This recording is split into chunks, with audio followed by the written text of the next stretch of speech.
Okay. You're unmuted. Yes.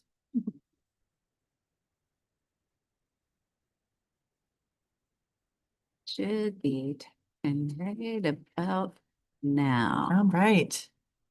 All right, good afternoon. I'm going to call this meeting to order. Today is August 12th, 2025. This is the Board of Commissioners study session for Benzie County. Could I get a roll call, please? Davis, Here. Janat, Here. Markey, Here. Nye, Here. Roloffs, Here. Sauer, Here. Craig. Here. Have a full line. Please stand and join me for the Pledge of Allegiance. I pledge allegiance to the flag of the United States of America and to the republic for which it stands, one nation, under God, indivisible, with liberty and justice for all. Thank you. Please be seated.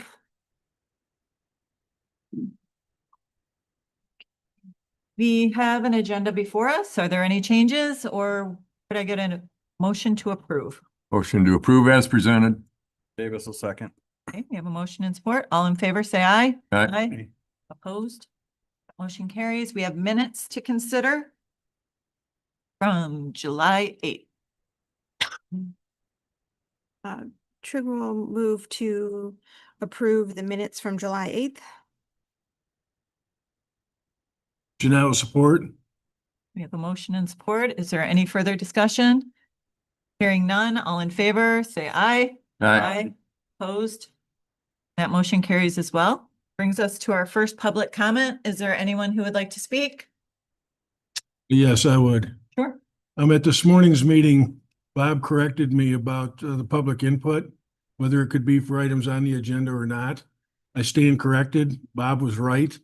According to our board rules, we don't even speak to it, so automatically it's open to all topics, which one day I'd like to discuss with you guys, but it's become a pretty common practice to open the meeting just with agenda items.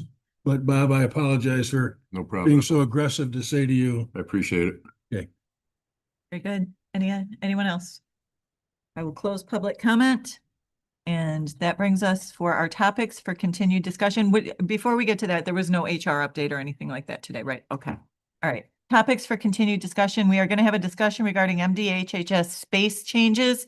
We know in our packet, we have a very lengthy journey through a lease agreement and all the amendments. And I believe do we want to have discussion first and then invite Jennifer up to speak, or how do you want to approach this, Katie? That's really your call. I can give a brief introduction. So in your packet was the lease, and it did involve various amendments. As you know, this has been a long-standing history since about 1999, 2000.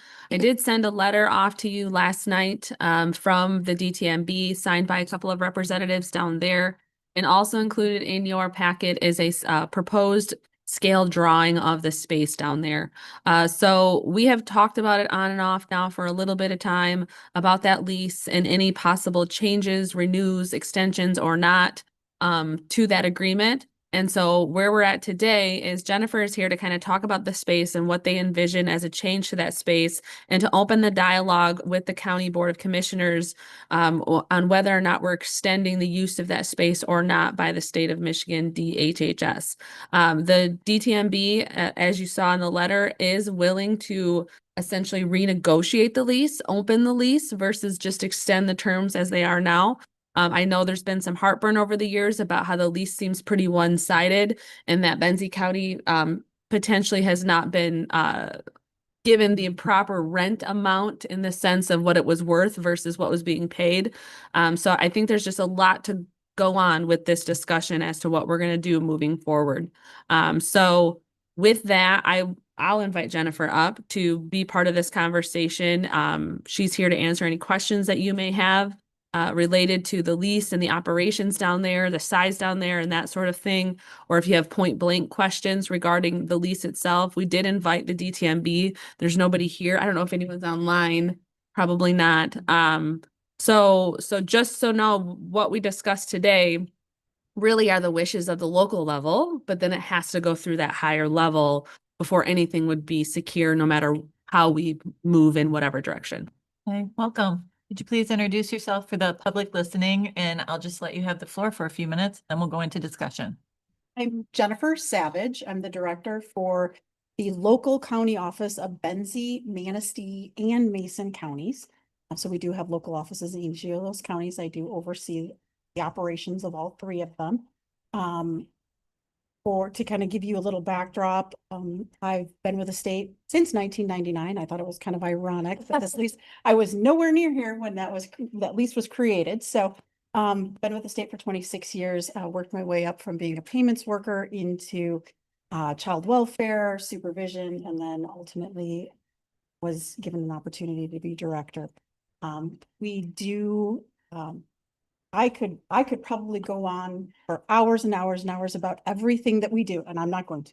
About everything that we do, the amount of work that is done by our staff. To kind of give you a brief snapshot, we have 15 staff who are assigned to Benzie County itself as their primary office.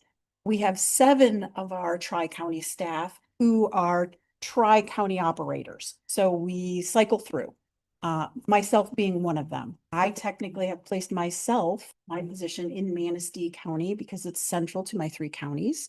And it also saves the taxpayers money when I have an office there versus having an office up here in Benzie and then traveling to my other 2 offices. So I am one of those tri-county entities that rotates through.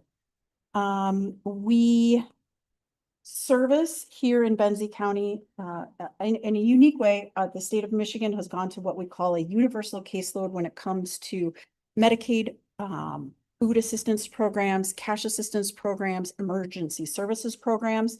We have a universal caseload. So we have a geo group of staff who work on all of those things. 5 of our staff here in this county work on those Medicaid food stamps eligibility criteria. We have 3,927 residents of Benzie County are receiving some sort of assistance from my agency in the state of Michigan. That is an unduplicated number. That could mean they are getting that number could mean they're getting multiple programs. They could be getting Medicaid and food assistance. They could be getting cash assistance as well. They could be rotating through getting emergency assistance. So that's 21% of the population of Benzie County is receiving some sort of assistance from the Department of Health and Human Services as far as those social welfare programs. As a UCL group, we have 18,000 residents. stand? Universal caseload. Okay. Sorry. And that universal caseload, we have 18,286 residents of the tri-county that we are processing cases. So of my 5 staff, they could touch any one of those cases in that universal caseload, any one of those residents in that 3-county geo group. It averages out based on the number of staff total that I have in the 3 counties, 20 in that program type. I have 20 staff, 5 of them in Benzie, the rest of them Manistee and Mason. They average out to have about 520 cases each, or they are servicing approximately 914 every day. That's the caseload. That's the volume of work that those particular staff are doing. In Benzie County, we also do child welfare services. So child protective services, foster care services, adoption oversight services. We have juvenile justice. Stationed in Benzie County, we have 2 CPS workers. We really like to have 3, but because of budget cuts and constraints and things like that, right now we only have 2. So sometimes we have Manistee staff coming up to help out with our caseload, or if Benzie gets slow, they go down to Manistee to help out with those things. We have 1 foster care worker assigned to this county and 1 foster care licensing worker assigned to this county. That licensing worker does foster home licensing for the tri-county. So not just Benzie County, but also the tri-county area. In Benzie County, we have 1 adult services worker established. That adult services worker does adult protective services and independent living services. He is shared with a cluster cohort overlapping in all different areas with Grand Traverse, Kalkaska, Leelanau County, and Manistee and Benzie County. So there's a cluster group of workers there. So that we might have one adult worker here. He might get cases in Grand Traverse County if we're slow. We might get cases in Manistee County if we're a little slow, but this cluster group will work together on those adult services. And that's kind of a kind of nutshell of what we do in this area. We appreciate and have appreciated living in that kind of back corner of this building. It is very conducive to the work that we do, especially in child welfare and adult services, because we have easy access to our probation officers, the courts, and things of that nature. So our desire from our local office staff here is to remain located in this space. I have been kind of chomping at the bit since the time of COVID and kind of realizing what our new normal was going to look like as far as in-office work and what could be done remotely, to want to downsize the amount of space that I have in some of my offices. Manistee County, it took us about 18 months, but we moved and we definitely downsized into a new location. That previous location was a health and safety hazard. I don't see that here. We had definitive health and safety issues. I had carbon monoxide issues and things like that. But our landlord there was not correct.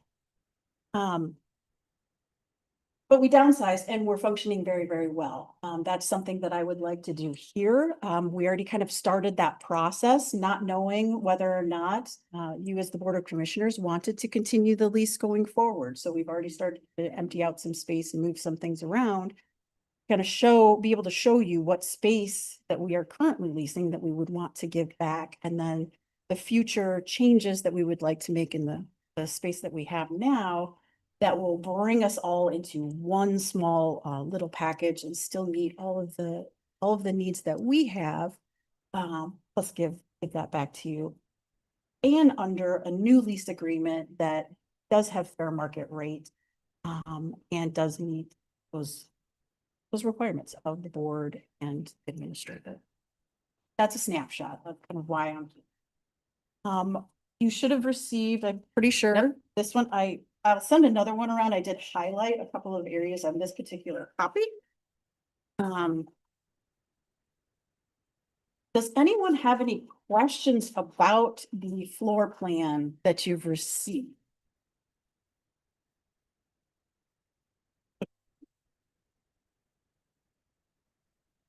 At the very top of this floor plan is the actual clients and employee entrance for MDHHS. So at the very top of your page, which you'll be holding it like this. Is right. Yep. So that at the very top is our employee entrance, which would be down at the very lower level, literally right underneath kind of where we're at right now. So that would be considered the front of our operating business and entity. When you walk in that front door, you walk into our client lobby. Client lobby has a bathroom. One of the things that I've proposed for our current space, things that we don't currently have, don't have a visitation room. So when we have child protective services or foster care involved, we are required by law to provide parenting time. Sometimes it is not safe for children to have parenting time in their own parents' homes, or there is not a conducive place in the community for those parenting time sessions. So visitation rooms are ideal. All DHHS offices have visitation rooms. Currently, our visitation rooms are our offices that we have right now, but with this redesign, it would establish an actual visitation room up towards the front. With an observation room. So our staff would not be sitting in the room with the families because that makes everything very awkward and very clinical. They'd be in an observation room where they can hear and see the things that are going on in those visitations. This would also establish, so off of the lobby, you have our reception. Behind reception, we would create a brand new small conference room. That small conference room would be utilized for having face-to-face interviews with clients coming in. It would allow us to have family team meetings and our child welfare cases. And all of this up in this front area here would all be considered what we call our semi-secure area. So this is an area where we would be bringing in people from the public into the semi-secure area, but they would be away from all of our federally mandated documentation. So we carry a lot of information, social security numbers, addresses, birth dates. All of these things are within our secure area that we try to maintain as limited a public presence. So we've got lobby, reception, which we have 2 receptionists, the small conference room for those public meetings or public interviews, very tiny observation room in front of this stairwell that we don't have access to. That's an emergency stairwell that is just utilized for up here if they had to exit the building. And then a visitation room area would be established.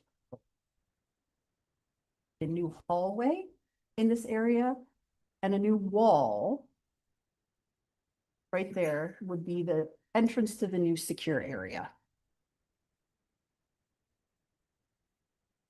And then we're just a big square from there. You literally are a big square. In the center are currently offices with doors. Those would now become a conference room, a full-size conference room so that we could have full staff. It would become our filing room because we do have paper files in which we still have to contain. So we still have to have those on site. It would create lactation room. Lactation room is something that I kind of indicated with the administrator that would be willing to share with the staff in the county building. I mean, I know the importance of it. We actually are able to one that has close access to water sources and things like that. It's a quiet area. We would be willing to share that and allow access inside, outside of our inn. We also have a room that we would utilize, we call it our PRC storage.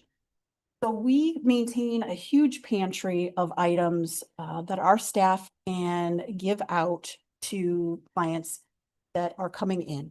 Anything that we do, the client or the person in the public has to be attached to the program.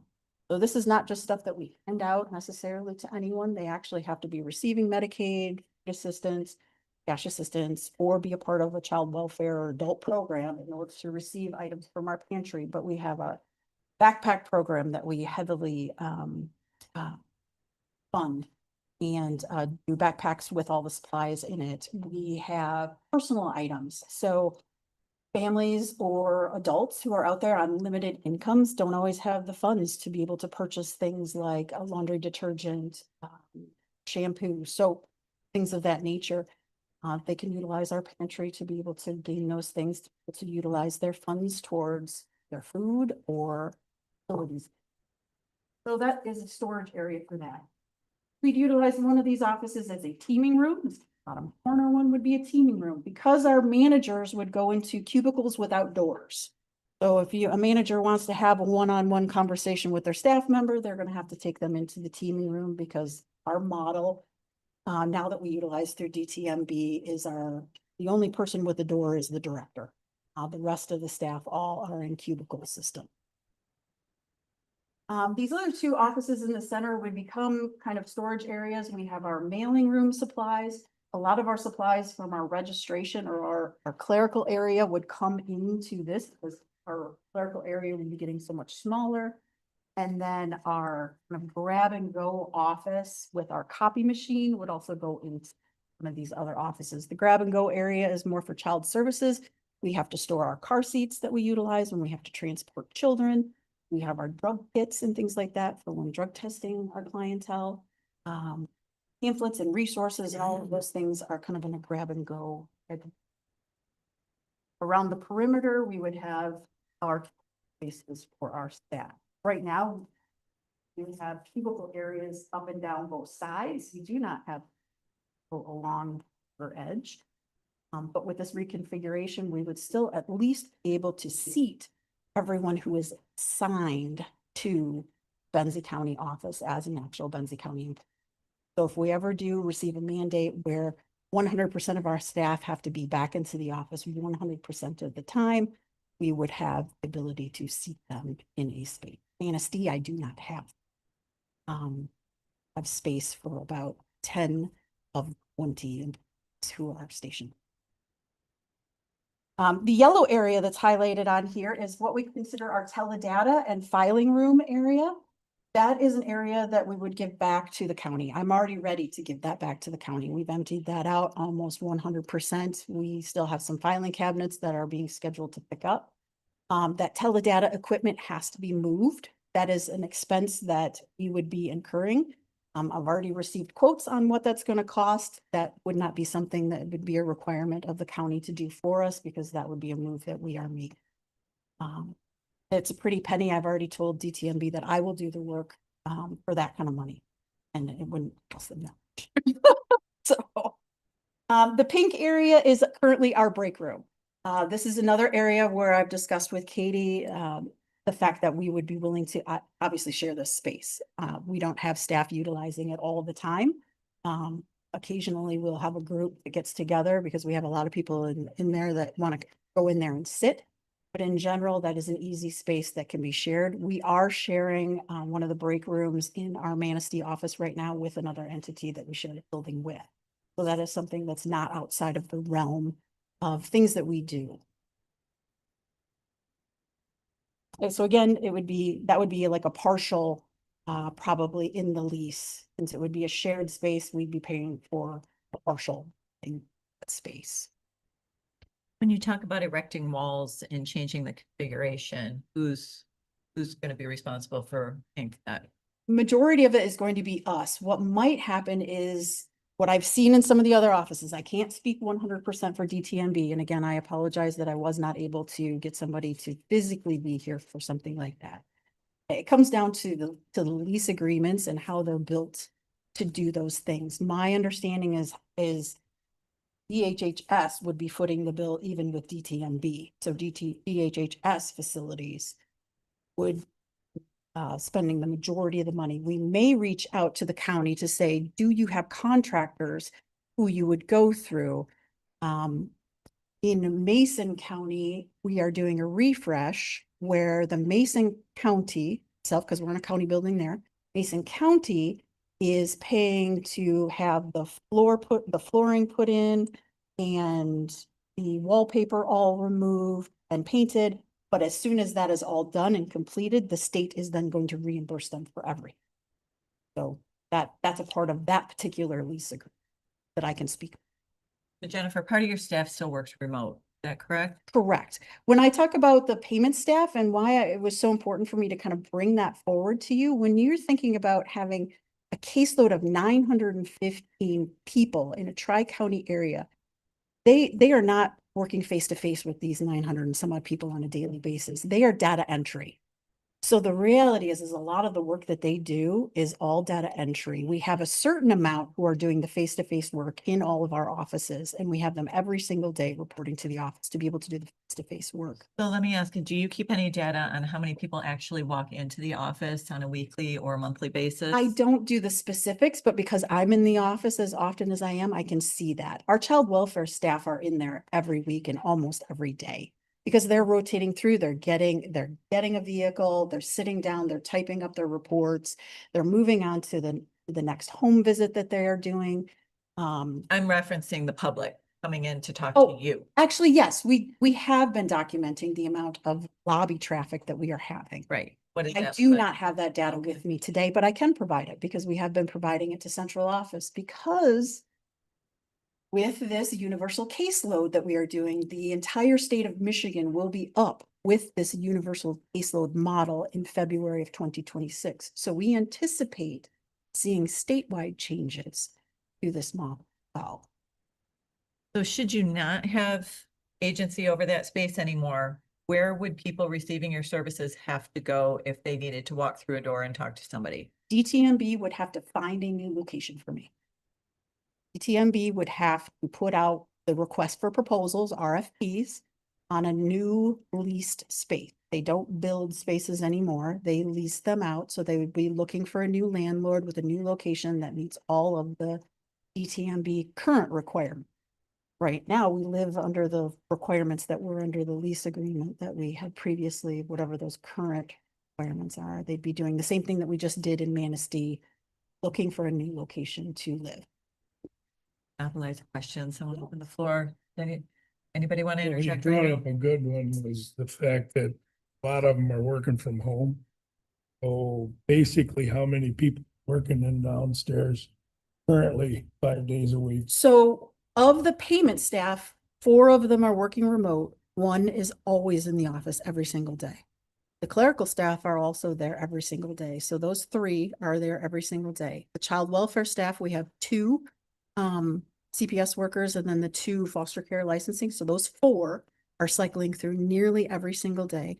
There's always a manager in place, and beginning October 1st, there will be managers in the office 3 days a week instead of just 1 day a week.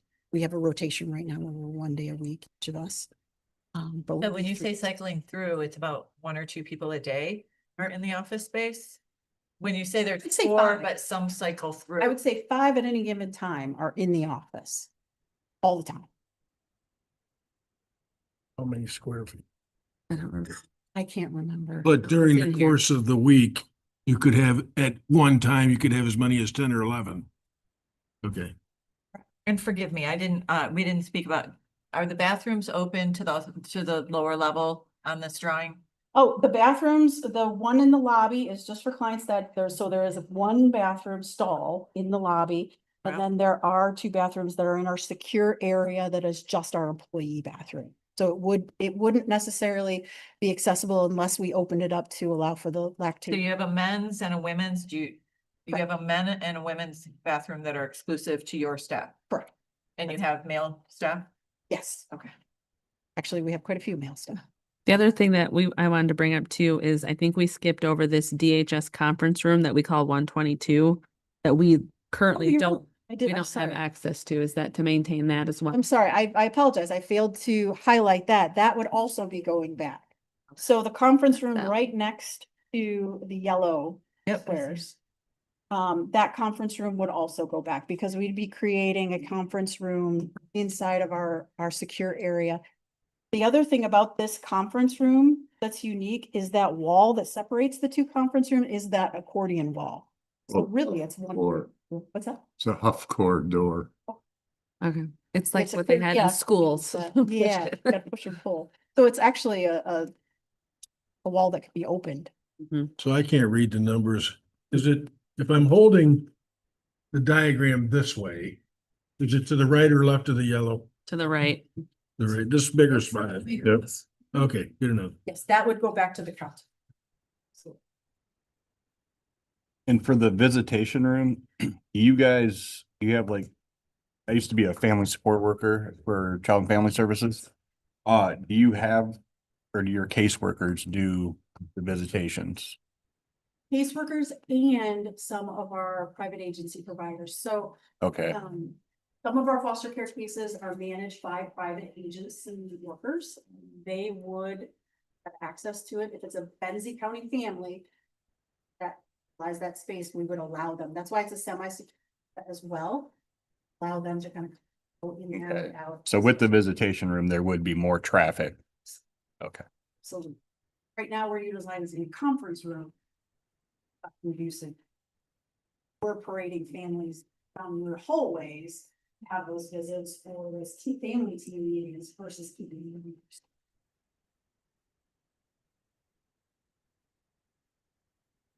So let me ask Katie, we've heard, a proposal of space use. You're keenly aware of space needs that the county has in this building. Are they in alignment with what's being proposed, or do you see a different configuration? This ticks off some of the boxes, obviously, that we've talked about from a staff perspective when it comes to the break room and the lactation room and additional conference space. So that's a huge benefit. Specifically, I can appreciate maintaining their presence in the county for the 21% of folks who utilize their services. But does it think about long-term in the sense of getting people out of, closets per se? Not totally. But that's more conversation to be had too. Looks like a if we move people down there, it's like adding them into closets. Right, yeah. There's no opportunity, I mean, just in general with this building, there's no opportunity to move folks, say like the juvenile court services out of that box into, you know, something that's not a box. We don't have a lot of opportunity here. It's kind of a weird configuration of how they did our building back in the day. Challenge we have in terms of trying to forecast needs is we know what we know today. There's going to be services that we have to deliver in the future. In the future, I'm talking about the next decade. I'm not talking about 30 years out that we don't even know about yet. Yep. And I just turned, like, as an example with VA, 10% of our population are veterans right now. And, you know, could that, is that going to be a growing number? Right. So does that mean, because I'm going to be all about taking care of the vets first. If that's a growing number, is that, do you have enough space to accommodate that? Or are we going to have to look at relocating the Veterans Affair? Right, Is how are we using our space on things we don't even know about yet? right. And if we tie it up for the next 20 years, we've eliminated our ability to make those decisions. So it does beg the question, and I know you're not the right person. You've got a real estate arm that deals with all of this, but you know, these are 20-year leases. Could we be looking at a 10-year lease instead of a 20? Right, does it have to be 20? Yeah. Would they entertain a shorter term for whatever reason? And it gives them some breathing room looking at what your needs are, because with technology, you don't even know what your business is going to look like 10 years from now. I could imagine we might get smaller with Yeah. AI and all of those things. And if we actually had a computer system that worked, because that's another area. We're working on a computer system that was created in 2007 on the payment side. It's not working properly. It's not helping anything. And if it actually was fixed, we'd be faster and we'd need less. Would the state allow a shared space arrangement with veterans at all? I mean, veterans right now is in a very small office on our upper level. But the ability to have a bathroom and a conference room and you know, is that an arrangement that the state would entertain? If it was an agency like veterans? They do.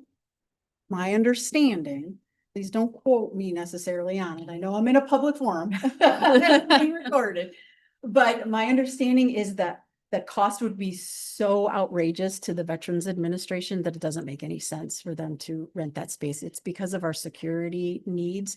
They then have the security system that they are paying for, the cleaning services they're paying for, the space needs you know, so all of these extra things. Well, we have a that- local office though that potentially can move down there. Does that make sense? Like, would they still have to pay? Like, what would they have to pay if it was our local office? What do you mean? So we have a local Veterans Affairs office here, local staff. No, I understand. But- If they were to rent space out of us, the overhead that they'd be paying for is they'd be paying DTMB square footage. So whatever fair market rate is for square footage, and then all of those entities on top. No, of we it. No, wait, would wait, wait, lease they you the wouldn't be space. renting from you. It would be a joint venture where you would both be tenants of the county, just like you're a tenant right now in the building. Right. They wouldn't be, you wouldn't be get it. subletting. We wouldn't be subletting? No, No, I wouldn't want to Okay. entertain that arrangement. The plan would be to carve out a portion of it for future use, yet to be determined, but it could be the veterans. yeah, maybe wouldn't be veterans, but that's the example. Yeah, Yeah. that's, right. Sure. Yeah. Could be probation, could be anything. But I want to be clear about Without- this. Without walls? Well, I think that's yet to be decided. And Yeah. Ron, I don't mean to step on your comments, but what what we're trying to convey here is that we would want some of that space carved out, even if it's empty right now, for future use. Sure. It wouldn't be, you're paying us a lease agreement and now we're asking you to sublease. We'd only be charging you for what you're actually Yes. using. I would encourage you to look at the space that you're considering trying to take over. If you walk through that space, I don't know what chunk you would looking at taking or siphoning off for that based on how it's configured. Because of where the bathrooms are and how you'd have to establish walls and things like that, if you took one full side of it, you wouldn't have any bathrooms. If you took the other side, you'd have bathrooms, but then this side wouldn't have the lobby. So that's where I'm kind of, to walk through the space might give you a better idea of what what you could potentially utilize. I think you're right to say for us to walk through there, but Yeah. what we're not talking about is in the lease agreement, we would show that restroom as being shared. So it wouldn't be something that at a later date you have the exclusive use to. Your lease, the language in your lease would say potential future use, future tenants also would have access to that. Then you will lose out on revenue of rent from us. We're less concerned about revenue right now, okay? This is about our own, the county's space need. We want to get a fair return? But yeah, right now, for me, this conversation anyway is about what's the county's space needs, not how much revenue will it generate. Would there be opportunity, you think, to put into the lease, the county reserves the right to take space back over if you're not utilizing it or something? Because like you said, you could shrink based on the world today. Can we write into that lease that says, you know, if you're not utilizing, say, this whole row, the county can then take that back over? You know what I mean? These are conversations you need to be having with the real estate Right. division. Sure. So these are questions I- maybe you could pose to them. I think the big thing of it is obviously we want the lease to be much more two-sided and not one-sided. You know, the county has, you know, just as many rights as the DTMB in the state, so that we're working in more of a cohesive relationship versus the, you know, one-sided relationship. Well, Because and we one of have the- needs and we will have more. We've talked about this. In fairness to DHHS, where it got sideways is everything was front end loaded when they were doing the construction. Yeah.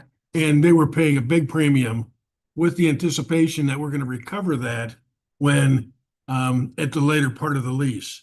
Unfortunately for this group right here, we're stuck with $25,000 a year where somebody else was getting 100.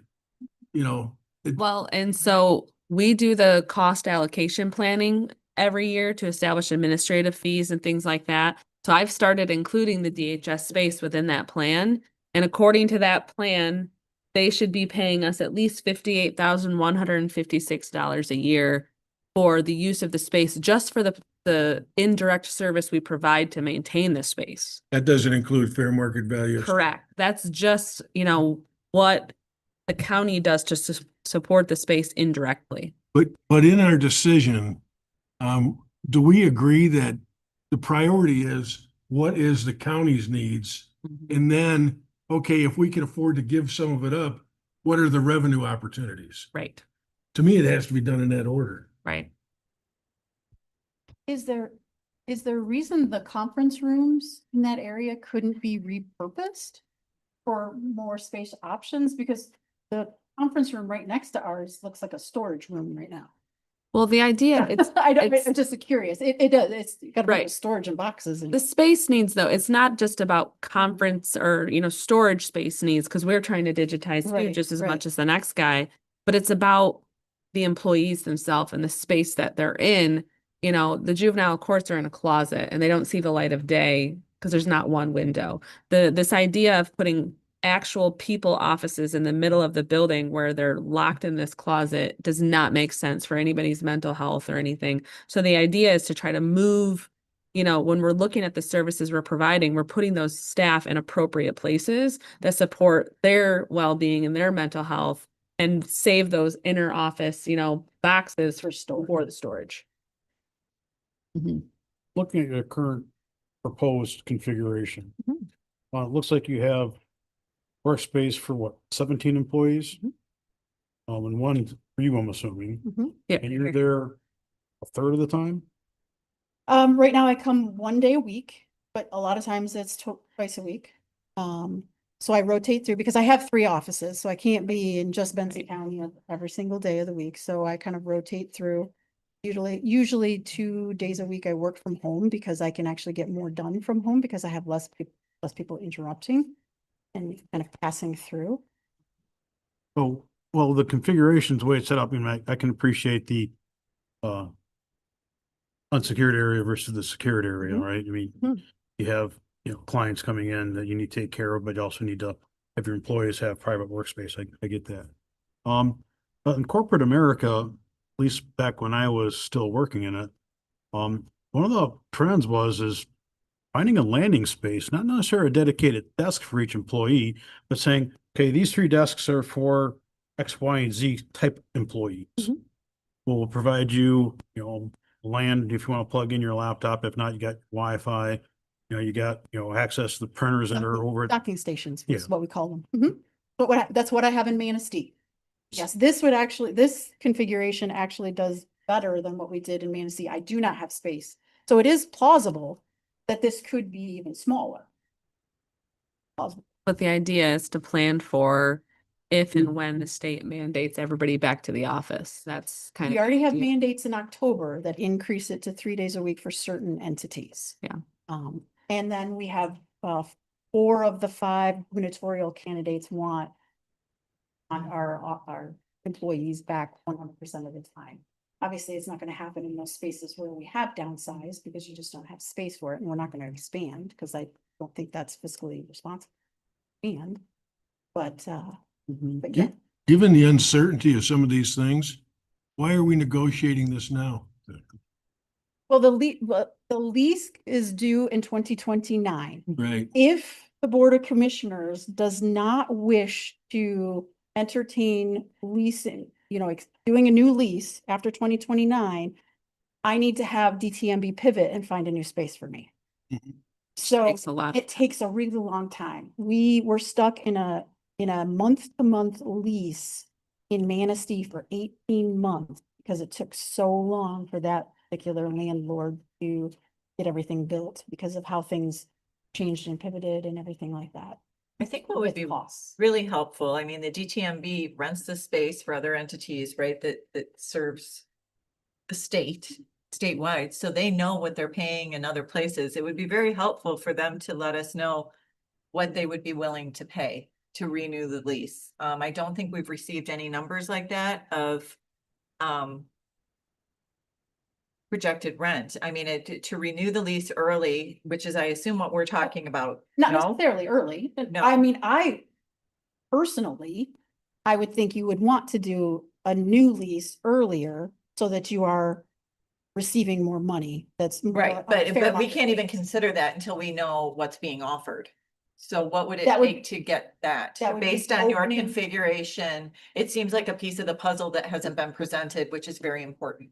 Because the lease hasn't been opened, is Correct. my understanding. The current lease has not been opened for those negotiations. Not yet. Well, I think that's what we're talking about right now. We would have to know. if we Change the want word to to open. conversation. Yeah. Let's open the lease for conversation. I mean, we're having the conversation about opening the lease, and it seems like important information to know if that's something we would want to do. For My both of under- us. Yeah, For my both of us. understanding is you have not given permission for that lease to be opened so that it can be discussed. They wouldn't talk to us either, so, this really brings a lot of heartburn to the commission.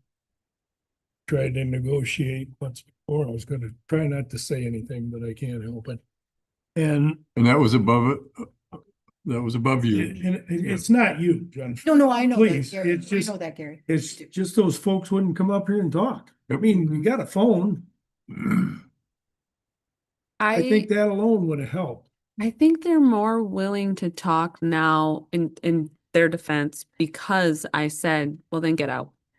And that 2029 is coming quick. Like she said, it's almost 2 years. It's fast. I think they're more willing to negotiate now because I drew the line and said, then get out. Because I did. I wrote a pretty long email that said, get out. And that was with the board's approval. Yeah, Mhm. it was. But- And so I think there's a willingness now where I think they would talk. What I don't understand, I'm gonna kind of draw on what Bob said. I don't understand the consequences of using language that says opening the lease versus opening discussion. Is there legal consequences to those expressions? I don't have an answer for that. I don't think so. Because if you say, well, look, we want to open the lease, does that mean that there has to be some different outcome? Or does that simply really mean, yeah, let's have early discussions to see where we're going with this? And I'd really like to get that defined, because if what you're saying to us is, well, no, you have to agree to open the lease in order to find out what that dollar amount might be, well, I need to know, what does that mean to me? Right. Well, I can tell you from a collective bargaining standpoint, That's where I'm we going. specifically add in language regarding opening those agreements and we say only one item to be considered or only the employer or only the employee. We dictate that in those agreements on purpose. And I think that's why there's the terminology difference. Because I don't think in this lease, there's that opportunity to say, well, we're only going to have these discussions. If we open it, we're going and we're opening and we're renegotiating, period. There's not the, well, we're just gonna open it to discuss, but we'll probably go back to the old lease. And I'm not saying, I mean, I think this lease from 20 years ago or 16 years ago needs changes. Oh, for sure. So it totally needs to be renegotiated, the space, the costs, our responsibilities, you know, there's.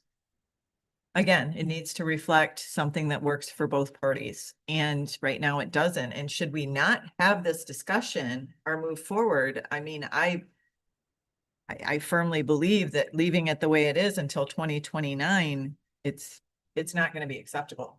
I mean, and that's why Katie was directed to send the letter that she did. So I guess I think we need to understand what allows the state to have this conversation. What does opening the contract mean from their perspective? Because I thought that's what we were doing today, having a discussion about what would work for both parties. I would really like to get the decision makers here talking to us. See that happen. We can try. Kind of, Yeah, just, I you know, like, the opening of the lease too, there's different building codes and different other things that could. You know, you go down a rabbit hole then of there's parts of that building that maybe don't meet a certain code or a certain state standard anymore. Now it needs new windows on top of everything, and that would be a cost possibly to the county to put new windows in. Because they don't need I don't know, some sort of tempered glass or something.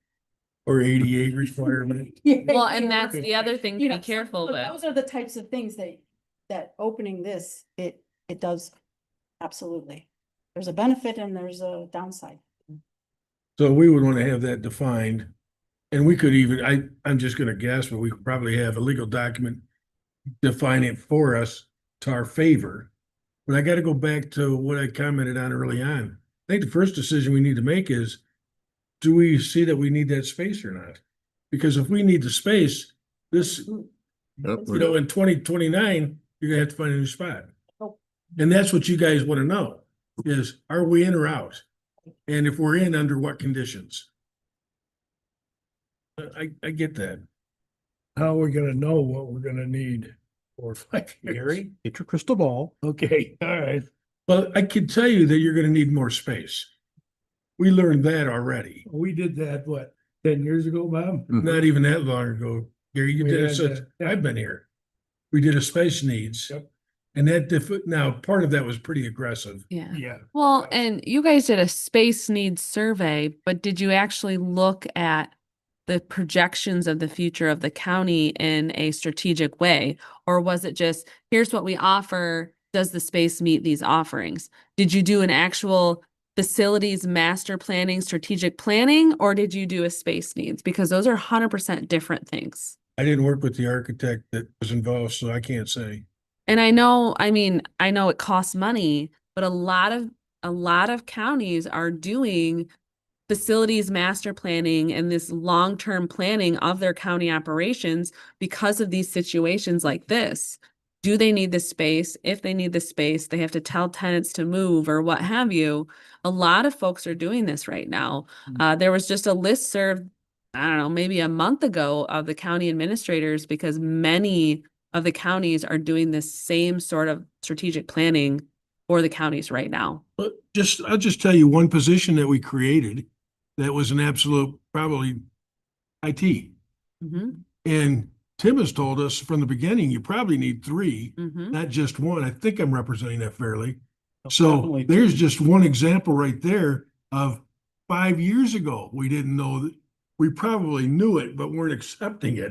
Yeah, I said this over 6 years. denying it. Okay, well, there you go. And he has a space because we moved Rebecca. And so if we wouldn't have moved Rebecca because we did that project, where would we have put him, in the server room? That's where IT guys belong. I know. So, yeah, So these are all of our dilemmas. That's why I keep coming back to what's the county's needs? To me, the revenue is secondary. It's not enough revenue to really move the needle.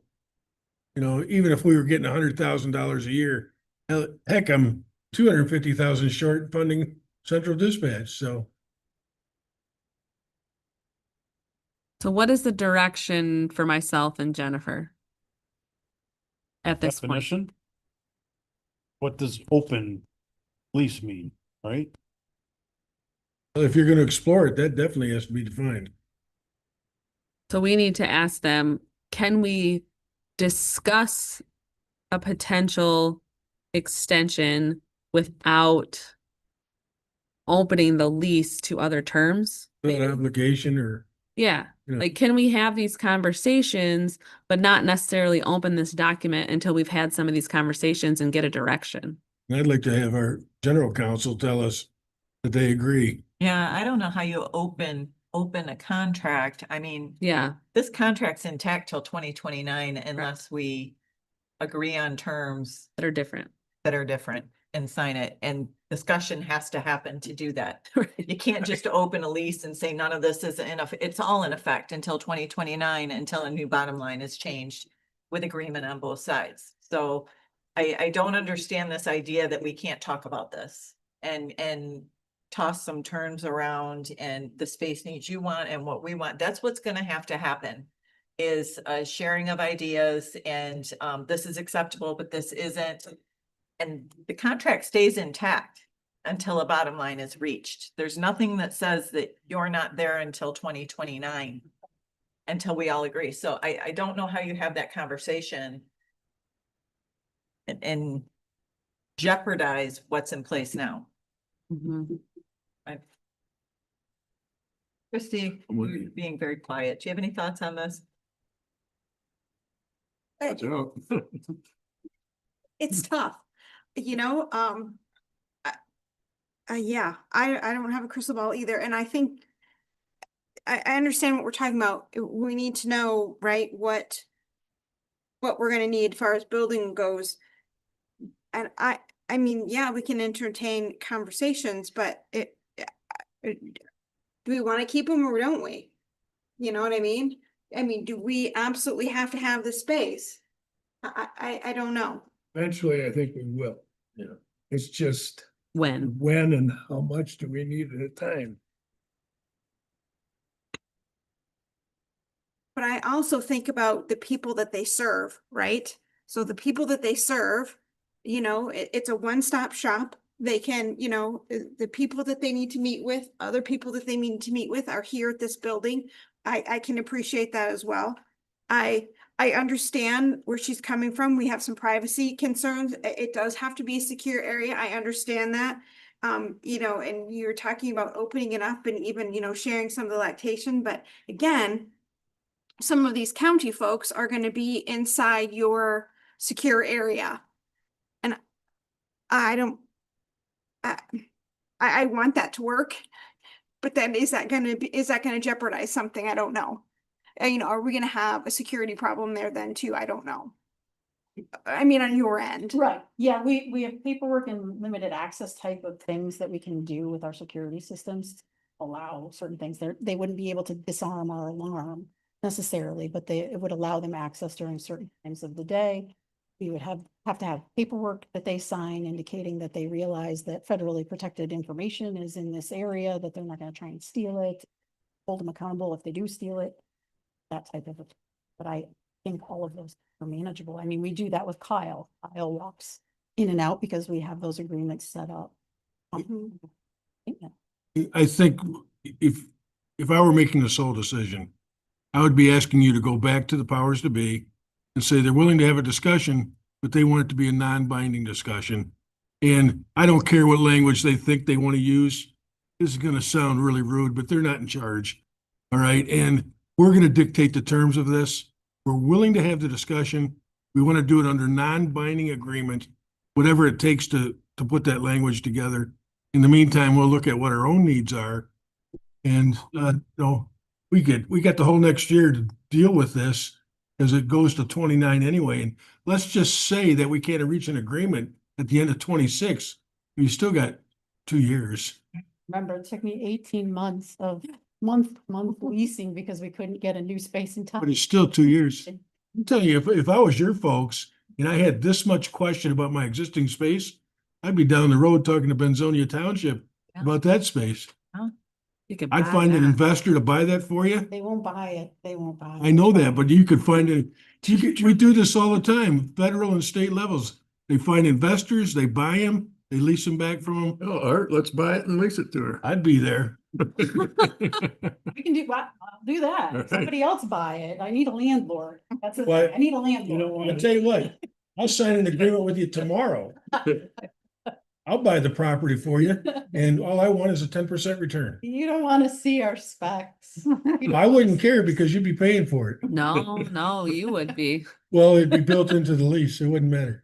But you understand what I'm saying. If there's that much doubt, then they ought to start looking right now Yeah. to see what their options are, so that when they're negotiating with us, they're negotiating with some leverage themselves. I'm sure there is something in that lease that says they can't put out RF without knowing for sure what's happening. I I don't. think they feel they have the upper hand right now, and that's the leverage they're gonna use trying to negotiate to go forward. It feels a little threatening to be told, not threatening, that's a odd word. It feels a little uncomfortable to be told that to negotiate with the state, we could end up having to replace our windows I mean, that's a cost the county is now, our windows are perfectly fine. And so that to me makes it right there. I'm going, well, I don't want to do that. Do you know what that would cost? Hundreds of thousands of dollars. I do. And why would we open ourselves up to that? I mean, so to even imply that that could be a condition of a new lease, to me, it's a non-starter. But it's the reality of it. Yeah, That's I the can- scary part. And I know I could provide you what the RFPs look like right now. I might still have a copy of the original Manistee RFP. So it talks about the space needs for that particular county, how many parking spots it should have, what the windows and the doors and everything like that, Mhm. all those parts and pieces and everything like that of what a current lease agreement in order to start the process of talking to a lesser looks like. I know I can get you something like that. I can pull something off of the website for any county that currently has an RFP. It's public knowledge, any RFP that is currently out. So that could actually be provided. But that's based on the space needs of that particular county, so it may not match size or square footage or things like that, but you'd get an idea of what cubicle space needs to be currently under our current leases and things like that. So per employee, how much space. Jennifer, are you one of the decision makers? Oh, So, I am not. I am at the mercy of. so you're at a disadvantage. We're not, Tim said this earlier, I've heard it said a couple times. We want to talk with the people that have the authority to make the decision. And If they don't want to come and talk to us, that's their decision. And I wanted to be kind of a liaison to help get that. We want you to recommend to them what you need, and we can. Are there any more questions, Jennifer? Do we feel like everybody understands the position we're leaving this topic on? No? Okay, and I'm gonna ask you to stay there because I No, believe the okay. next topic. Conversation. Yeah. Back up. I. Oh, I'll let you. Yeah, so B, on our topics for continued discussion, I understand you want to have a conversation about DHHS budgetary contribution. Yeah, that was a strange terminology. I did. So yeah, it's the request from the county. MDHHS. So, I forwarded a bunch of information to Katie about Public Act 280. I don't know if that's been forwarded on to the board or not. It was. Okay, so Public Act 280, which I just have a single copy of it, is what dictates everything that MDHHS does. What you'll see in Public Act 280, it says Family Independence Agency and things like that. Our name has changed many, many times. I like to tell people that what I do for MDHHS is the human side. You have the health side and you have the human side. Things that I have control over, and the things that I do are more on the human side of it. Health side is the monies that's funneled to our health departments and our CMHs and things of that nature, and the actual dollars that are spent in Medicaid and things like that. Public Act 280 establishes all those things that I do in the county office down here, all the programs that I administer and everything like that. It also establishes the MDHHS board. I know something that kind of gets lost in translation when it comes to the MDHHS board is it's not just an entity that oversees the long-term care facilities in the county. The MDHHS board also oversees and represents the Board of Commissioners in the human side and the human aspect of the things that we do for MDHHS. So it is the entity that should know about the public services that are out there for those who are in poverty, the housing situation, the needs and services that are in the county. It also establishes things like the County Child Care Fund. County Child Care Fund is something that you have, Carly Bailey comes to you regarding the County Child Care Fund, because that is the piece that pays for children in foster care when they are a county funded child. Children can be federally funded, they can be county funded, or they can be a combination of both. And Carly establishes that child welfare fund under Public Act 280 for Benzie and Manistee County. Public Act 280 also establishes a social welfare fund. So that social welfare fund is monies set aside by a Board of Commissioners to help meet the goal and needs of Public Act 280.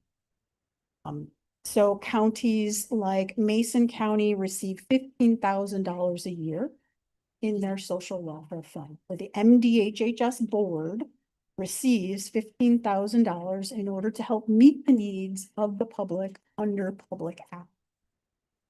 Leelanau County, I had it written down. It's way more. They don't have a long-term care facility that they help out with. And Newaygo County gets like $35,000 in their social welfare fund that can be utilized. Those social welfare funds, again, are utilized for to meet the needs of Public Act 280 and those who are basically below the poverty in our county. One of the things that kind of happens with these funds in other counties is MDHHS has the constraints of any of the local funds that I have, flexible funds to be able to utilize that are over and above issuing Medicaid dollar or Medicaid eligibility or issuing food assistance or cash assistance, is tied to the fact that they have to be active on one of our programs. They have to be a child welfare, client or an adult services, Medicaid, food stamps and things of that nature. There is a pocket in our community that doesn't meet. They are in between. They are what we consider like the working poor. They don't meet the eligibility criteria for us. They barely make ends meet. And are underserviced in most counties. The social welfare fund is something that can help either agencies who are servicing those people, programs that are servicing those people, or actual hands-on items such as home repairs or things of that nature. Some counties, like I mentioned, Newaygo County has a very large budget, $35,000. That's a lot of money. One of the things that they utilize that money for is to pay for an actual prevention type service. So as MDHHS, right now, one of the things I have is contracts to help provide in-home family services. My child welfare staff, based on the caseloads that they have, can't be doing all of the things for a particular family when it's a child welfare case. They can't be doing all of the parent education and things of that because they are bouncing between investigation and investigation.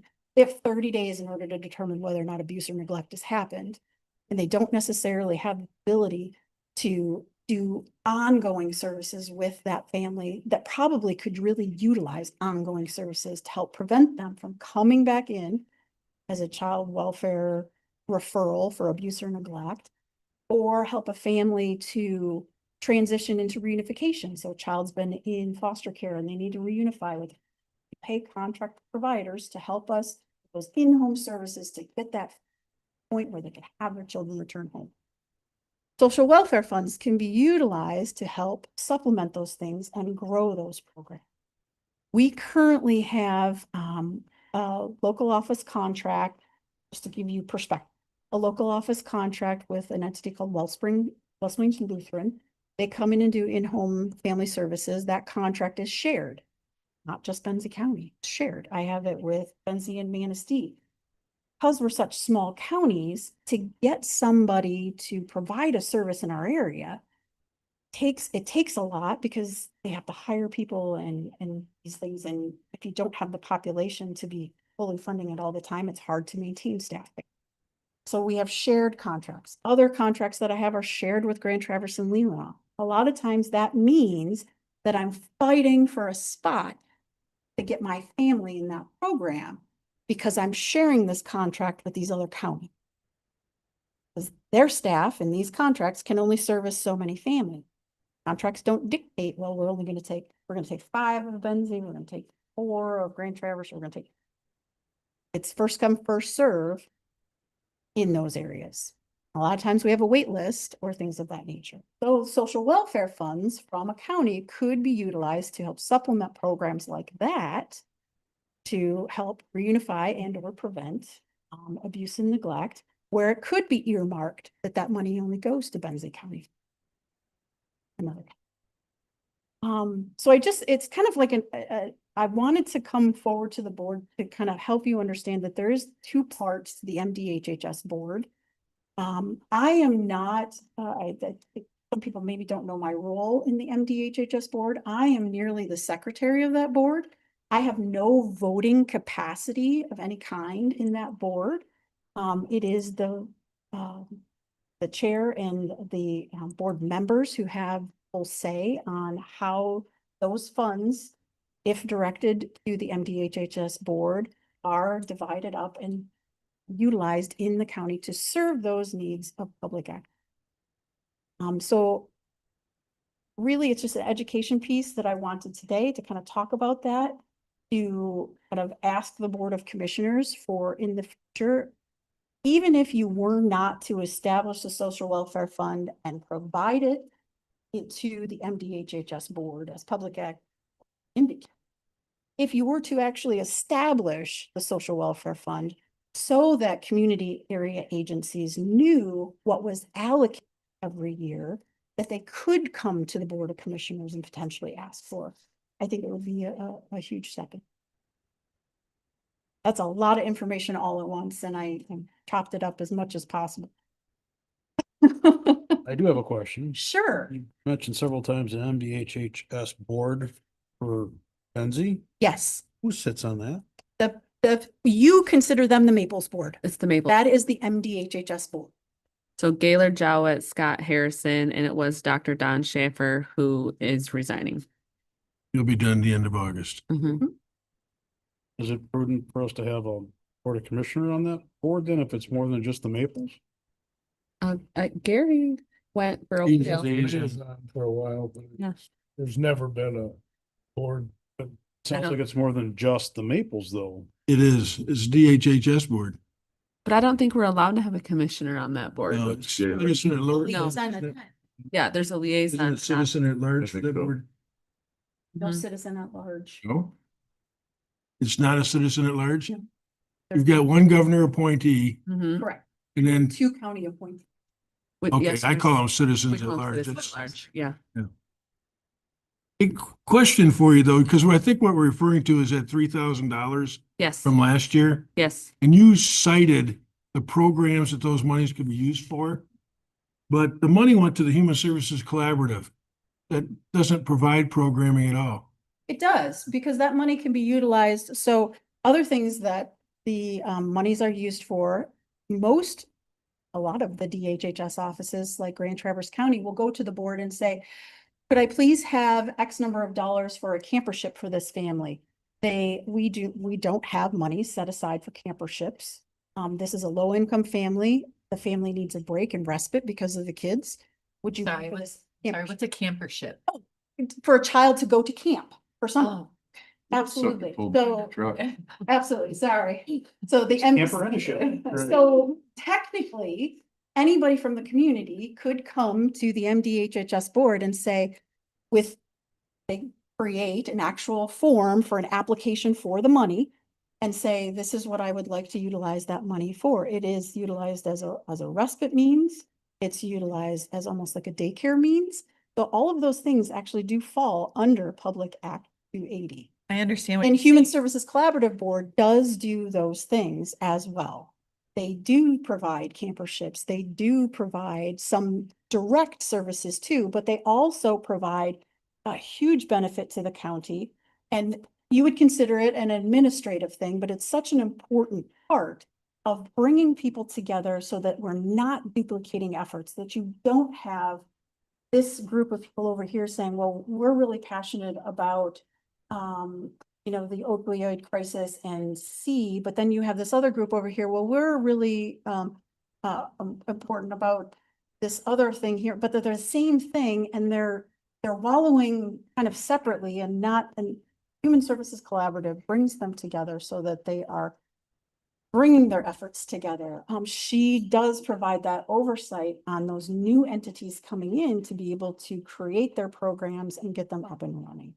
I know there's a little bit of oddity now with Grobenzi, which is not it's not the Human Service Collaborative. They have a separate, I can't remember the term he uses all the time, Josh, the incubator. the incubator, generator, whatever it is. Prosperity incubator or something like that. Yeah. They're a separate entity. The only reason Grobenzi is attached to the Human Services Collaborative Board is because that board is not a nonprofit entity and needs somebody to hold the money. The dues and the funds and things like that they then filter back into the community. They also do pay the administrator, the Human Services Collaborative Board chair that we have, pays for her time because nobody's going to do any of that for free. But it also, so Grobenzi just holds that money for her. Who remits the payroll taxes when the executive director gets paid? The Human Services Executive, the Human Services Collaborative Executive, which I am actually a part of. You actually remit the payroll taxes? We process that in through Grobenzi. I mean, Grobenzi issues the check because they're the fiduciary Right. holding the funds of the Human Services Collaborative Board. It is not mixed with Grobenzi. It is a whole separate entity. It'd be just like the Community Foundation, it'd be like holding a pot of money for another agency or But entity. who remits the payroll taxes for the executive director? Because there's got to be payroll taxes withheld. Right, the accountant who is issuing the check from Grobenzi, From Grobenzi. because they're the fiduciary. And the check, when it's issued to the executive director, who is it coming from? Grobenzi? Because the money is sitting there, Yes. yeah. But it is not Grobenzi's money. They have no access to do anything for it. It all comes from the Human Services Collaborative. It used to come from my agency as well. We used to utilize what we call Strong Families. Cost of that, but my funds were cut. I had a cut of $90,000 back in 2000. In that pot of money to help with that, we were not paying that much. But I would have to shift. Yeah, it is all Human Services Collaborative Board money, but it has to have basically a check owner, not as 501. So when the W-2 is issued at the end of the year, whose name is on that, Joe Benzie? Or, It's a contract. There's no, 1099. yeah. There's Well, no it's- W-2. so they're not withholding payroll taxes then? No. No, they wouldn't be. Oh, okay, well, that should have been the answer right there. Okay. And I appreciate your explanation, Jennifer. I can tell you that when this proposal came before the board, just to explain my vote, why I didn't support the $3,000, there were no direct services in the description being provided. This was a collaborative meeting, held once a month. And the ask was for $3,000 to facilitate that. And my position, just so you know why I voted the way I did, was that many of the participants in the, collaboration already received appropriations from the county, the taxpayers, and work on significant budgets. And so for me, it was almost like, okay, we're gonna give you money and then they're gonna contribute and it was almost double dipping in my mind. I don't want to say that what they do isn't valuable, but we do appropriate to people to have their budgets. And if that's what they do with their money, that's great, just like your budget. But for me to take it again out of the general fund after appropriations are made to the participants, it didn't seem, I struggled with that. So just so you understand where I came from.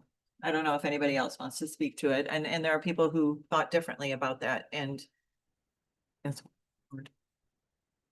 I didn't, anybody else want to share? Well, my concerns, and I heard say it, but there is a lot of duplication of effort with that. And you had the health department contributing, you had different other entities contributing. And just, it's same as you feel about it. It just did not feel right. Be handing over money for duplicated services, and that's what I'm seeing. That's my opinion. Is it duplicated services, or are you feeling, like I'm hearing Rhonda say duplicated money? Well, a little of Are you both. feeling, Little of both. Cause maybe I just don't fully understand the collaborative, but they're expounding on things that the health department already does. Just the way they separate it to me was a little convoluted, hard to tell. You know, you have the community connections thing. That's basically duplication of both effort. As far as finding housing and medical care and all that stuff. So, and actually, I think originally it was DHHS's responsibility when the community connection thing started and kind of got turned over to the health.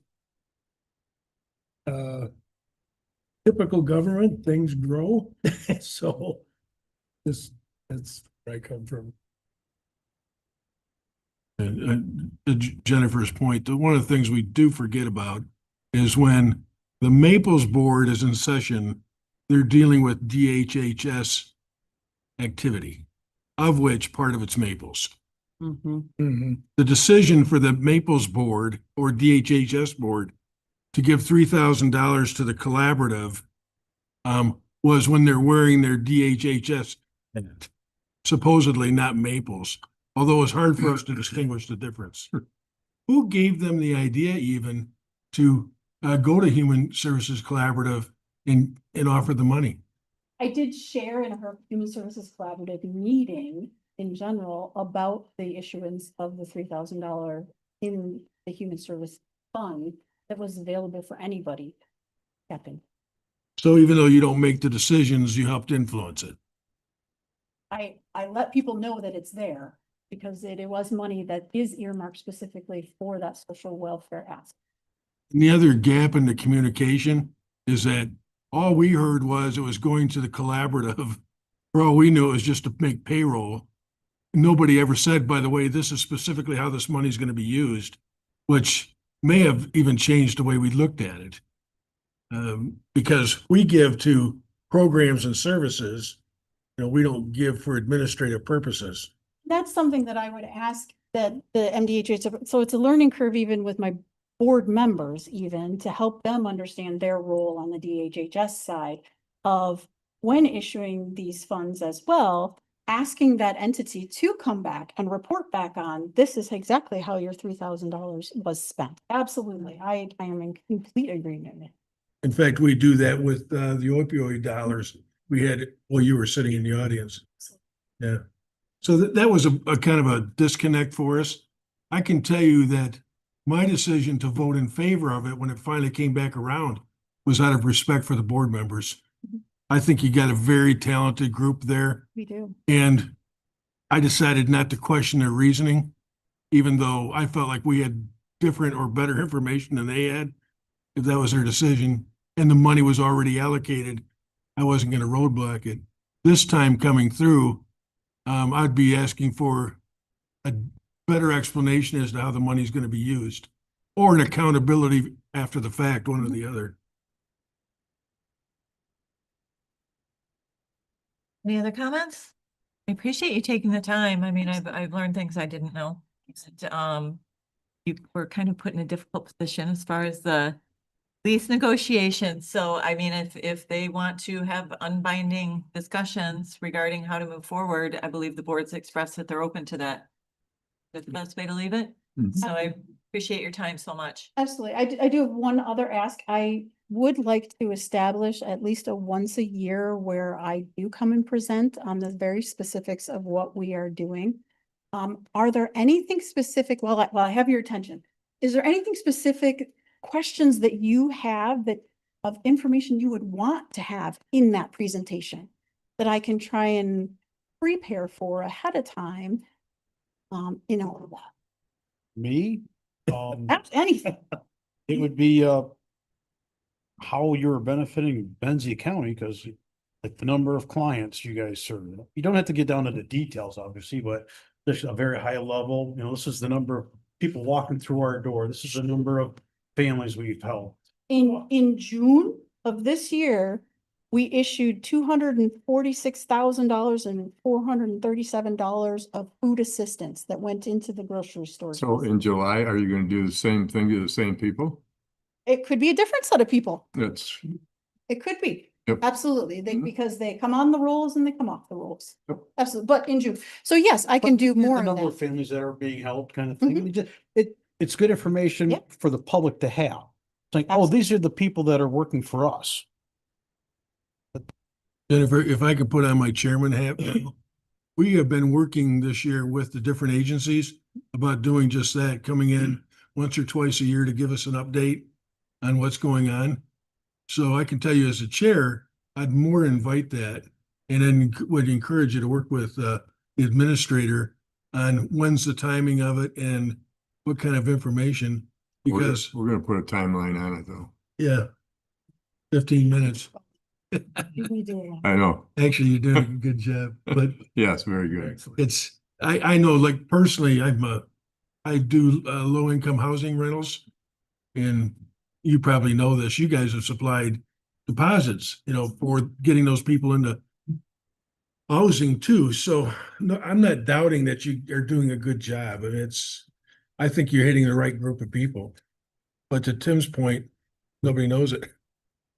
Well, that's part of it, can I, out there. Well, that's. One of the things that always got me when I was on the Maples, fact that people come to you, to get into the Maples basically as a last resort. Financially, they can't afford it. And the system takes so long to get through it that a lot of them are, anything they had or didn't have is gone. And here's this huge debt that they're worried about. You're in your 80s and stuff, and you're going into a facility like that. Yeah. But I appreciate what gets done, but is there a way to speed the process up and make it a little easier for folks to? You could advocate for more staff. Remember, Then each we'd of my have to staff go have to Maples. 915 residents in this geo group that they're servicing. Yeah, and Medicaid obviously, you know, has certain criteria through the federal government of how many days that it takes to do Mhm. those things. We try and extend it as much as possible to give people as much time as possible with extensions even to get entities. Like all of a sudden, the central office will find some sort of checking account that they never closed, that now somebody's got to run around and try and find and get verification that there's no money actually in that checking account. So yeah, those I things just do- know from yeah. personal experience, Mm-hmm, there's both of them are deceased now. sure. I owe 20-some thousand dollars. Well, he never had 20-some thousand dollars to make up the difference because they couldn't get her qualified quick enough. To me, that's heartbreaking because they're not coming to you because this is not the only way to do it, but it's a last resort is how I look at it. So anyway, I'll work on it, trying to get you more people. Okay. I would just add to that though, Gary, so you know the other side of the story, because I'm involved in low-income housing. Mhm. There's a lot of documentation that's required in order to qualify people. And most of the time we find, like our applicants might take 6 months to get them qualified. That's because I've been waiting for 5 months from them to get me Oh, yeah. bank deposit information, employment information. It's not always about the agency holding it up, it's the individual. I'm sure it's not all one-sided, but it's, I'll throw it out there. We do have what we call DFA, direct. I'm not gonna get the acronym correct. It is a state of Michigan employee position that is half funded by an entity, which allows that state employee to be stationed at that entity's workplace. So the Maples could hire a DFA employee that is specific and deals 100% with everybody who's walking in that door. And then only about 20% of that person's time would be spent doing work for me, because we'd be paying almost like half and half for that employee. We do have contracts like that all across the state. Has the Maples Board ever considered that? I've thrown it out before, but it's a funding thing, Sure. but that is an option. Any other comments? Thank you again. Absolutely. Thank you. The final topic on our agenda today is glance at the strategic plan. We have 5 priorities in our strategic plan. We can go through those 1, 2, 3, 4, 5, unless somebody has a different approach. I'm sure you've all reviewed it and spent several nights perusing and taking notes and I couldn't sleep. this is the stuff that helps me sleep. So the idea was that we wouldn't adopt the strategic plan and then set it on the shelf, right? That it's a living document, that we have touch points, kind of like what we're doing with the budget. We're taking a closer look at the budget throughout the fiscal year. So this is the opportunity to kind of look at this document. We just approved it a few months ago again. We're reapproving it specifically biannually every other year. And so we did that again early this year. And so now is our opportunity to kind of look at it and say, yep, we're hitting the mark here. We're leading in the direction here. This made no sense here. That's the idea. We kind of talked about, do we want to look at it from a holistic approach, or do we want to say, focus on one of the priorities this meeting, and then in a few months, focus on the next priority? That's really the board's decision as to how you want to approach that. But this is really just a touch point to look at this document and keep it fresh in our minds. I'm going to propose we go through each 5, and I'm just going to read the strategic priority of each one, and we can decide if we want to go deeper into the topics. And then if there's one we want to set aside to discuss at more length at another study session, we can do that. But I think if we just touch on each of them, we can get a nice temperature for if we feel like we're on track or if there's a pivot that needs to happen. So the first one is infrastructure and space needs. Ensure proper infrastructure maintenance and development and adequate space for the performance of county services and local municipal infrastructure needs and services, including cyber security infrastructure. That's a lot right there. Full mouthful. I feel like we talked about space needs today, and we're going to focus on doing an assessment of that. I think that our IT direction is going the right way with Michael Drager in place. That was a recent development. We've really upped our game in the IT area, I believe. And then infrastructure, as far as broadband and things in the community, I mean, we're going to hear from Tim Malone soon. Yep. Did anybody see anything in the body of number 1 that we need to address or change, or do we feel like we can skip to number 2? Rhonda, the only thing I would add is by our agreeing to reorganize economic development in our community Yes. and having invested now in that, that's gonna start meeting some of the infrastructure needs also, because as we've agreed, that includes natural gas, water, sewer, et Mhm. cetera. I I- realize it still has to get up off the ground, but I believe that that was part of the initiative of how do we move that forward? Yeah. Right. Yeah, The other great thing point. I'll note too is the exploration of regionalizing animal control, the remodel of Station 3 of the ambulance service. So we're doing a lot of things that are hitting this priority in this plan. Sure. Mhm. That's a big one. There's a lot encompassed in number one. Mm. So. Number two is fiscal health and responsibility. We have an obligation to maintain Benzie County's fiscal condition and financial statements in a healthy state. We just came off of our budgeting season. We have our tax allocation board in place, looking at the future. Katie has committed to doing projections on BSNA to have as clear a vision as we can of what moving forward looks like. Did anybody want to add anything to number two? Okay. Only thing I'll say is, when it came up a few months ago about, I forget the exact term, but the hotel tax and how we didn't qualify. Right? I have spoken with, John Roth and John Bumstead. And apparently Grand Traverse already has them working on that bill. And they don't see any reason that we couldn't Just to supplement dispatch. dispatch, The hospitality The jail. tax that I've talked about, yeah, it would be separate from the tourism tax, assessed right now through lodging owners, although I think people would like to see that expanded. right. And the monies would be put into the general fund typically, but you may want to earmark it for public safety. Yeah, and that was one of the things that I had brought up is because it has certain allowed expenditures and a lot of them more or less just to push tourism. Whereas I said, we kind of need it for emergency services because that's where we're falling short. And a lot of the tourists do impact our emergency services. So they didn't see a problem with adding that as an allowable expenditure on that bill. Plus rewording it so that Benzie County could qualify. I don't know how far that out it is. Is there a bill being sponsored currently? They are working on it.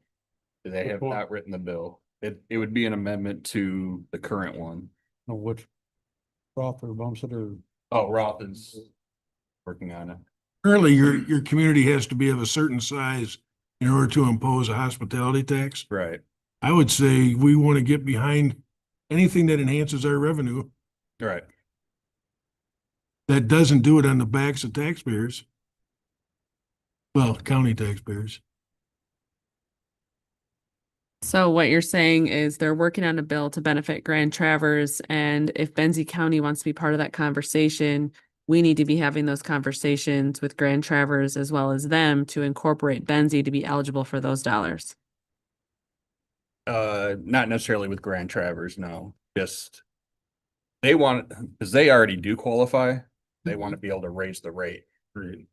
But since that bill will be being looked at again, I've been talking to them about making the numbers work so that we could also impose that. Well, putting my chair hat again, since you're already in that conversation, why don't you see what it would take for us to have a bigger voice? Okay.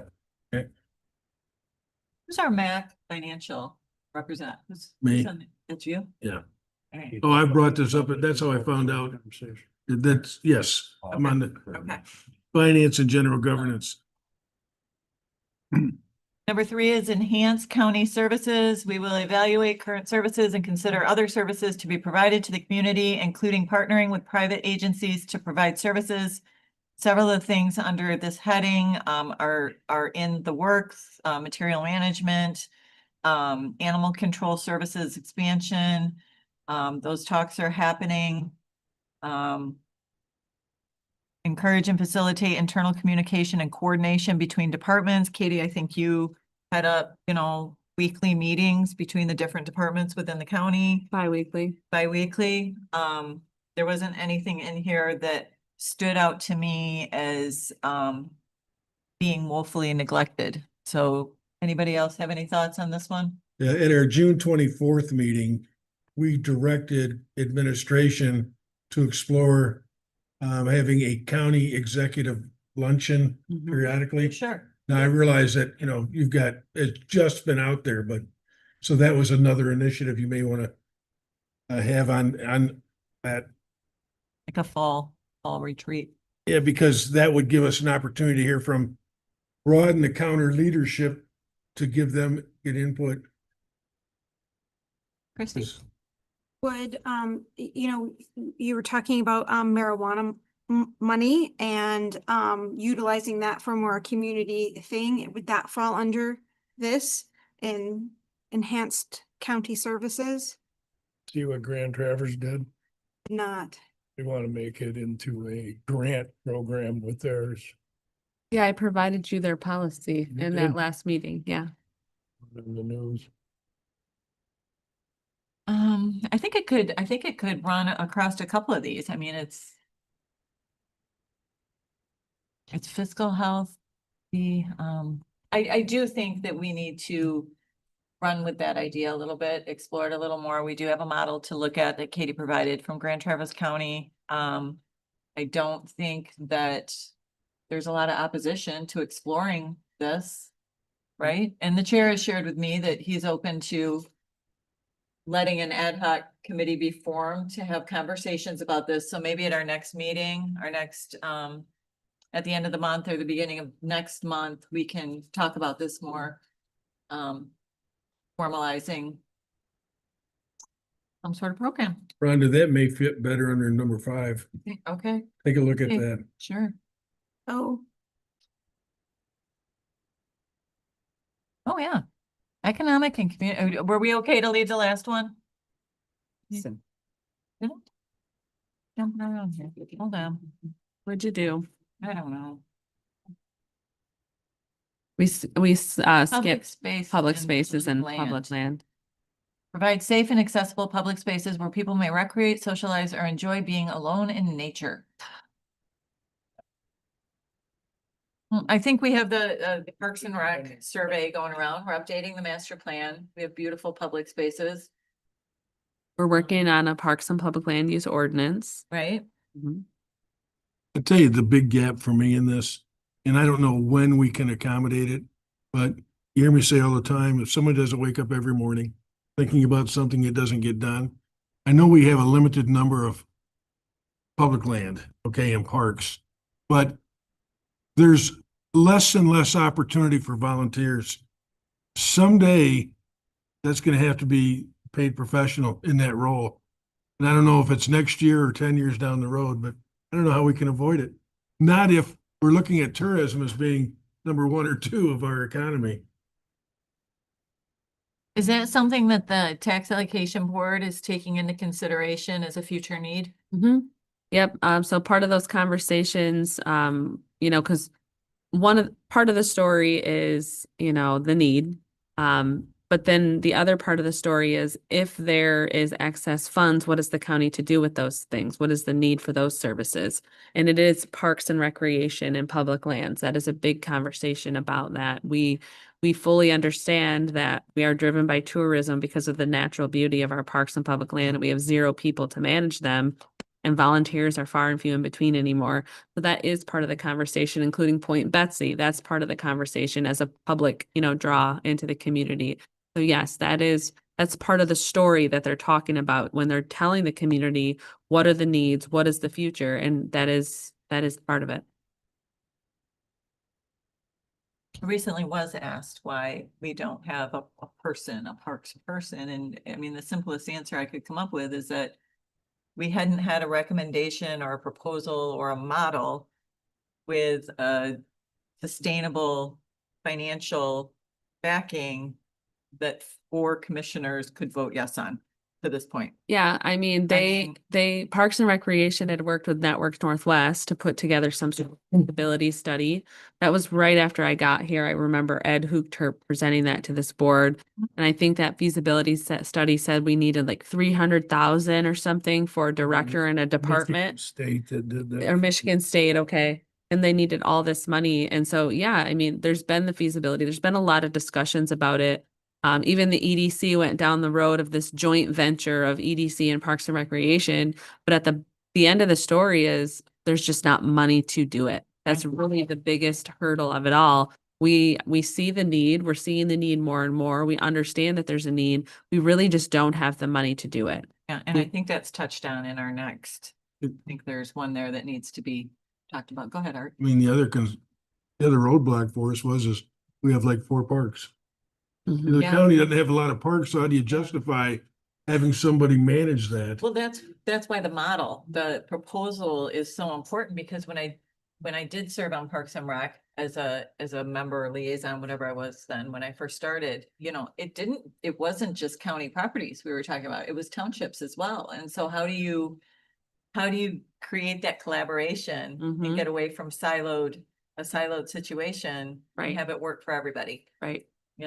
You have this one person, and what's the funding model look like, and this person's responsibilities, it's a lot to work through. Mm-hmm. And not to say we couldn't do it, but it 'cause has its it's- challenges. It's not just about administration. Who's going to maintain these parks? I mean, if the townships are then willing to help fund a parks director, there's an expectation that then the county's going to help maintain these parks as Right. well. And now you've driven down this entire expensive rabbit hole because we have play places and mowing and chipping and all the things. And then you throw programming on that, Mhm. programming for all the different fields. So you're looking at a different sports, department and- then, you're not looking at it. Soccer, Right. softball. You're forgetting about poison ivy. I forgot about the poison ivy and the pickleball. Oh, Everybody loves We're getting some pickleball. goats. Mhm. We're bringing them in next week. I don't know what the other commissioners, what you're experiencing, but when I listen into the township meetings and talk to them, they're having a hard time recruiting people even for their committees now. Yeah, And so there's gonna become more and more demand, but I think to your point, once the county gets involved, someday it's gonna look like it's all on the county. mm-hmm, And that's where we get sideways. That's how we got sideways with zoning and planning at the Mhm. county level. Sure. Especially when you gotta go for a millage to pay for it. Yeah, it all involves money. Christy, we were looking for what you pointed out there in the next one. Were you talking about? Did we skip over that? Number 5? No, I see number 5. I don't know if we followed up with Christie's comment. Art was saying Oh, it fits more under this economic and community development. that's the last one. Are we ready to move on? Okay, that's the last one, economic.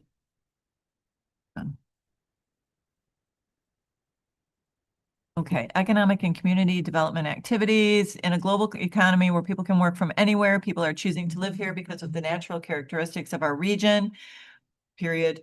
We will focus on creating a healthy community and strong sense of place, and will integrate our economic development efforts with our action steps. We will strive to focus on smart growth development opportunities, resiliency to changing demands, and support a sense of place, encouraging our youth to remain in or return to Benzie County. Can you read that again? please?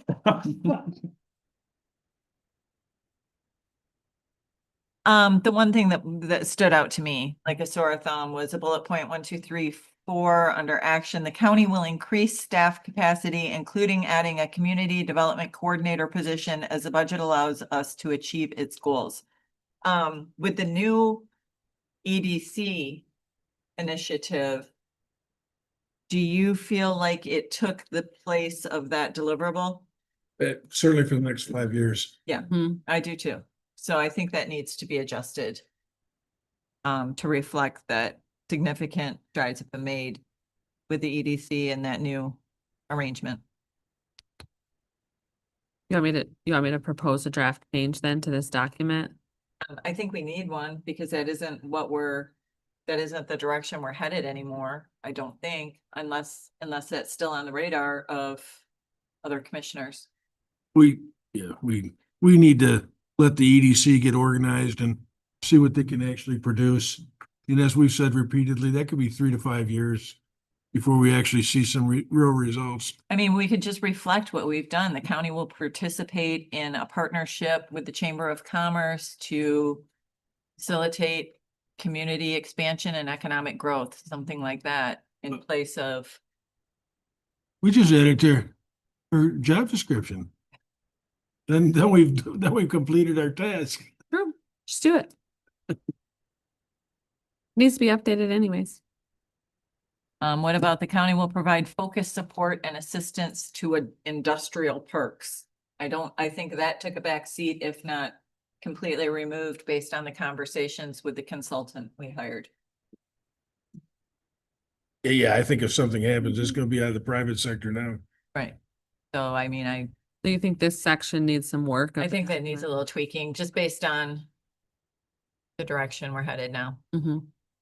Would everybody agree to do that? All right, any other conversation about our strategic plan? Touched on it, we will revisit it. How often did we decide to do that? Well, because you want me to tweak that section, Oh, it'll we'll see it probably again. be on your agenda, probably the next meeting or the meetings after for reapproval. Well, I had asked that we look at this every 3 to 6 months, so. Sure. Okay, we will leave that conversation, and I believe that opens our final public comment. Seeing none, I will close public comment and look for a motion to adjourn. I'd make the motion. Second. All in favor, say aye. Aye. Thank you, everyone.